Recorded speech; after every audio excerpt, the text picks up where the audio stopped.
because I was so young when it didn't exist when Star Wars came out, and I was a baby when Empire was in 80, and 83 I was 4, nearly going on 5. So I never got to experience the build up, but for me it started with the Star Wars special editions, which they're 20 years old this year.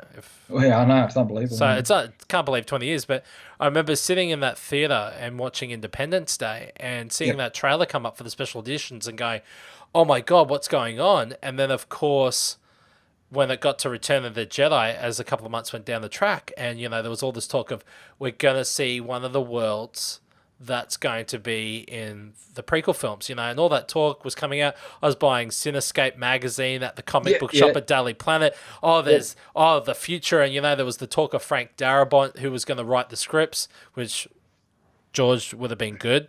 It would have been It would amazing. have been amazing. I can't understand why yeah. Anyway, but there was all this talk, Frank Darabont, and I'm like, I love Shawshank Redemption.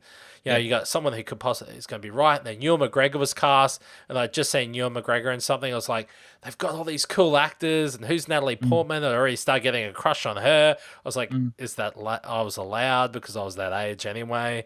All that sort of stuff. And I remember getting the Behind the Magic PC CD-ROM, and it was literally looking at the Star Special Editions, and Yep. on there was an episode 1 sneak peek of stills, and I remember going, "Oh my God, this looks cool." And then I kept going, "But it doesn't look. It looks Star Wars, but it doesn't." And I started to get a bit, "Oh my God, like I don't know my expectation."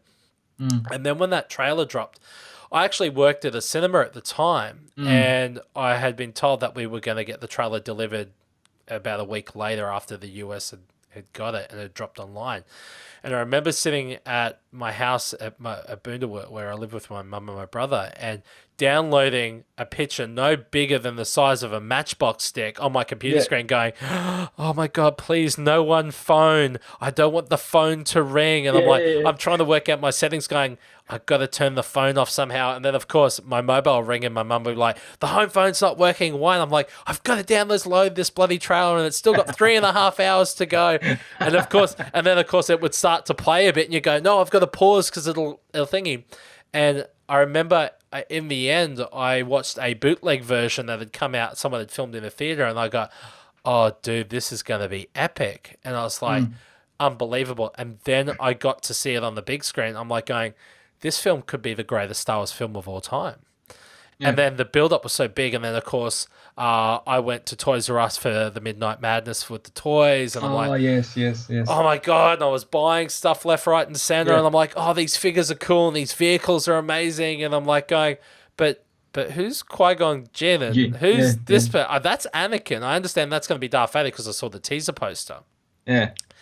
And then I saw the second trailer and I went, oh man, it's got the music and oh, this is great. And then, of course, I got to go to the Hoyts Regent to see it. And Yeah. the vibe on the night, and you were there. I didn't know you were Yeah. there, but you were there. And I was there. I was was there. was beyond anything. And I'm there Yeah. with, I had my best mate Steve with me at the time. And you could tell, and of course, he was getting angry at me, going, "You've got to stop getting up and going to the bathroom because I just, my Still bladder." hyperventilating. Yeah. And even then, I will tell you, I bought a large orange soft drink, and I had a Mm, popcorn exactly what I had when I saw Return of the Jedi, because I thought this is okay. this is my tradition. I have to Yep. stick with it. I have to Yep. say, Force Awakens, I've got a new tradition. It's burger rings, straight up. Anyway, so I bought the same thing. I took one sip of that drink while I was waiting, one sip, and I went to the bathroom like 7 or 8 times, Oh and no. everyone's annoying me. And of course, when that film started, I was like, I need to go to the toilet. And I'm like, I am not getting up. So I did everything I could to cross my Oh, legs.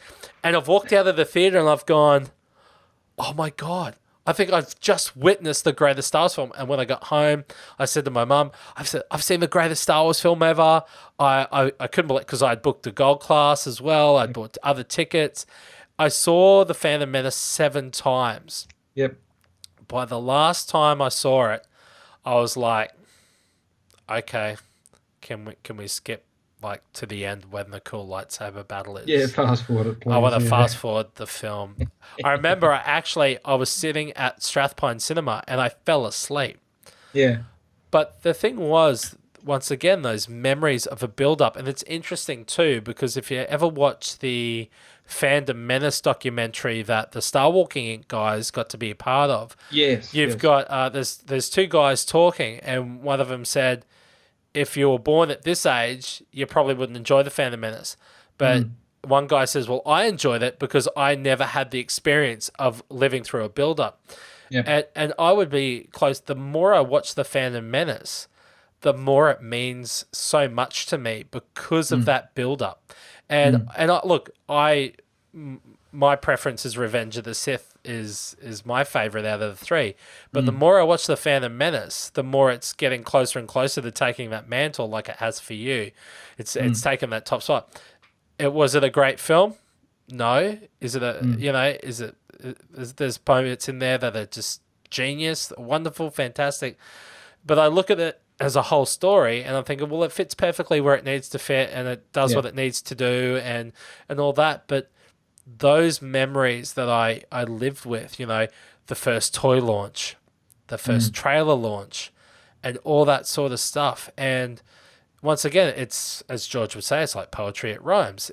I got to do all that again, but with my son, with the Phantom, I was going to say the Phantom Awakens, the Force Awakens. I got to do that again with Jack, and once again, I'm sitting there when that trailer dropped, and I'm like, I wasn't watching the trailer, I was watching him, and he was just like, okay, is it cool or is it not cool? He didn't understand.